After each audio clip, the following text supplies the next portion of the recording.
కారణం మన బ్రాండ్ బాబు. ఈరోజు పెద్ద ఎత్తున టీసీఎస్ ఉత్తరాంధ్రలో పెట్టుబడులు పెడుతున్నారంటే దానికి కారణం ఒక బ్రాండ్, అది బాబు గారు. ఇట్లా పెద్ద ఎత్తున పెట్టుబడులు తీసుకొస్తున్నాం. గౌరవ మంత్రి గారు ఇప్పుడే చెప్పినట్లు బాబు సూపర్ 6లో తొలి హామీ 20 లక్షల ఉద్యోగాలు కల్పిస్తామని. దాంట్లో భాగంగా ఈ ప్రాజెక్ట్ మన ప్రాంతాన్ని తీసుకొచ్చాం. వెనుకబడిన రాయలసీమ జిల్లాకి ఈరోజు తీసుకొస్తాం జరుగుతుంది. ఇక్కడున్న రైతులందరినీ నేను మనస్ఫూర్తిగా అభినందిస్తున్నా. ఇక్కడ ప్లాంట్ వస్తుందంటే మీరు ముందుకు వచ్చి భూములు ఇచ్చారు. తద్వారా కనీసం 10,000 మందికి స్థానిక యువకులకి ఉద్యోగాలు ఉపాధి కల్పించే బాధ్యత తెలుగుదేశం పార్టీ తీసుకుంటుంది. గౌరవ ముఖ్యమంత్రి గారు ఒక టార్గెట్ పెడితే మేము అందరం సీరియస్గా తీసుకుంటాం. 78 గిగావాట్లు ఏకంగా ఆంధ్ర రాష్ట్రానికి తీసుకురావాలని చెప్పారు. విద్యాశాఖ మంత్రిగా నేను అధికారులకు ఆదేశాలు జారీ చేశాను. కంపెనీలతో సెంటర్ ఆఫ్ ఎక్సలెన్స్ ఏర్పాటు చేశాం. వాళ్ళకు కావాల్సిన దానికి మన యువకులను తీసుకుని ట్రైనింగ్ అందజేసి ఏకంగా వాళ్ళ కంపెనీలోనే ఉద్యోగాలు ఉపాధి కల్పించే బాధ్యత మేము తీసుకుంటాం. ఈ ప్రాజెక్ట్ వల్ల రాబోయే రోజుల్లో మన కరెంటు ఛార్జీలు తగ్గుతాయి. గడిచిన 5 సంవత్సరాలు 1 మెగావాట్ కూడా రాలేదు. 1 బ్యాటరీ స్టోరేజ్ సిస్టమ్ రాలేదు. గడిచిన 5 సంవత్సరాలు వాళ్ళు చేసిన తప్పుల వల్ల ఈరోజు మనందరం ఏకంగా భారం పడుతుంది, మన పైన పడింది. మనం డబ్బులు చెల్లించాల్సిన పరిస్థితి వస్తుంది. అందుకే ఇలాంటి ప్రాజెక్టులు తీసుకొచ్చి కరెంటు ఛార్జీలు తగ్గించే లక్ష్యంతో మీ ప్రభుత్వం పనిచేస్తుందని ఈ సభాముఖంగా తెలుపుతున్నా. మన నేలపై జనరేట్ చేస్తున్న కరెంట్ ఏకంగా ఆంధ్ర రాష్ట్రానికి కాదు, మొత్తం భారతదేశానికి మన ఆంధ్ర రాష్ట్రం అందించబోతుంది.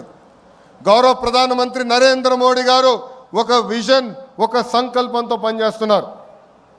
మనం చూసాం, ఉగ్రవాదులు మన భూభాగంలోకి వచ్చి అమాయకులను చంపారు. ఢిల్లీలో ఎంత పనున్నా అమరావతి పనులు తిరిగి ప్రారంభించేదానికి గౌరవ ప్రధానమంత్రి గారు పిలిస్తే ఆంధ్ర రాష్ట్రం, ఆంధ్ర ప్రజలు నన్ను పిలిచారు, నేను తప్పనిసరిగా వస్తున్నానని వచ్చి తిరిగి శంకుస్థాపన చేశారు.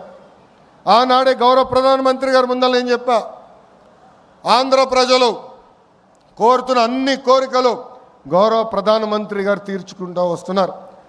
దాంట్లో భాగంగానే ఈ ప్రాజెక్ట్ రాయలసీమకు వచ్చింది. త్వరలో కర్నూలు కూడా హైకోర్టు బెంచ్ తీసుకొస్తాం. గౌరవ ప్రధానమంత్రి గారిని కూడా రాయలసీమ గడ్డపైకి తీసుకొస్తామని ఈ సభాముఖ రాయలసీమ ప్రజలు కూడా తెలుపుతున్నాం.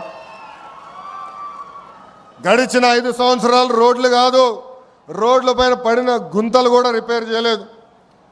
గడిచిన 5 సంవత్సరాలు 1 పెట్టుబడి రాలేదు, 1 ఐటీ కంపెనీ తీసుకురాలేదు.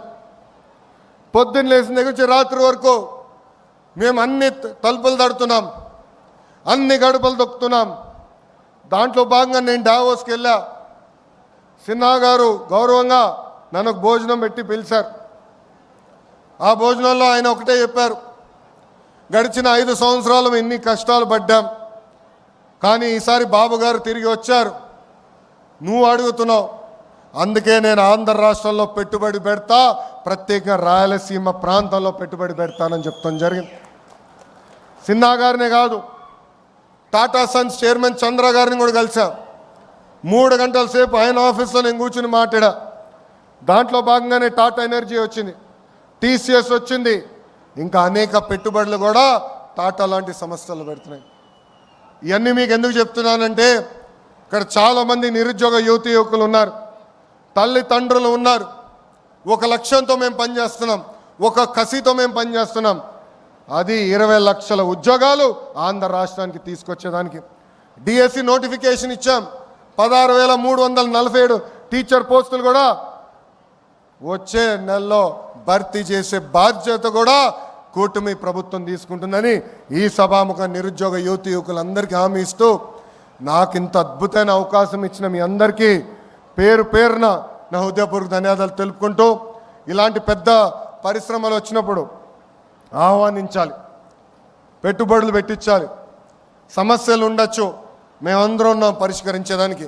గౌరవ శాసనసభ్యులు ఉన్నారు, మంత్రి గారు ఉన్నారు, నేనున్నాను, మీకు అండగా నిలబడతాం, మీ తరపున మేము మాడతాం. కానీ పెట్టుబడి రావాలి, పెట్టుబడులు వస్తేనే మన పిల్లలకి ఉద్యోగాలు వస్తాయి. దయచేసి ఇది అందరు గుర్తుపెట్టుకోవాలని ఈ సభాముఖం మీ అందరు తెలుపుకుంటూ మీ అందరి దగ్గర నుంచి సెలవు తీసుకుంటున్నా. అందరికీ నమస్కారం. జై హింద్, జై హింద్, వందే వందే. అందరికీ నమస్కారం.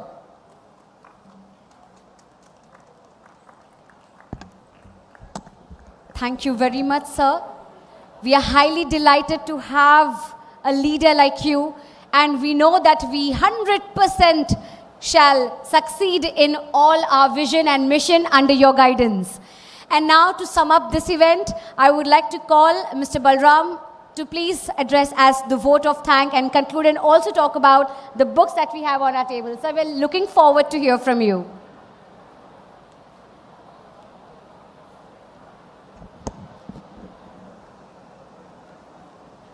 నమస్కారం, స్వాగతం అండ్ ధన్యవాదాలు.